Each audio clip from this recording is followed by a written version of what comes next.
Seorang Pak Ogah di Sungai Siring, Samarinda Utara, Kaltim, nyaris ditabrak pengendara mobil pada Sabtu, tanggal 2 Maret tahun 2024 kemarin. Dalam rekaman CCTV yang kini beredar dan viral di media sosial, tak hanya nyaris ditabrak, Pak Ogah tersebut juga hampir dipukul oleh pengendara mobil yang mengenakan pakaian berwarna biru tersebut. Beruntung saat kejadian, ada warga melihat dan langsung melerai sehingga adegan baku hantam tak terjadi. Ternyata, peristiwa itu bermula dari Pak Ogah yang tak sengaja melempar tongkat lalu lintas ke mobil pengendara tersebut. Ia refleks melakukan hal itu lantaran sang pengendara mobil melajukan kendaraannya dengan sangat kencang.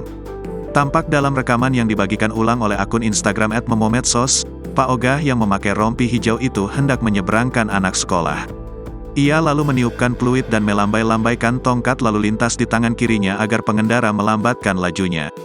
Baru beberapa langkah masuk ke jalan, muncullah mobil pengendara tersebut yang melaju dengan sangat kencang.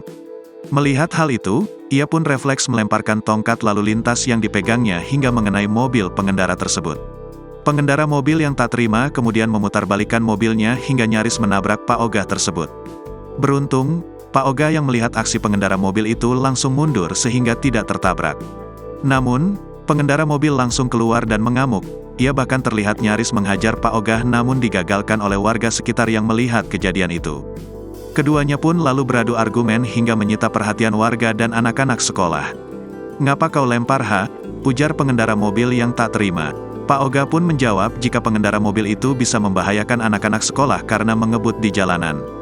Sontak, peristiwa yang terjadi di kawasan Sungai Siring, Samarinda Utara, Kaltim, ini langsung viral di media sosial.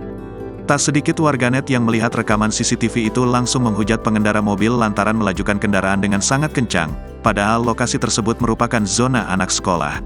Download Tribun X sekarang, menghadirkan lokal menjadi Indonesia.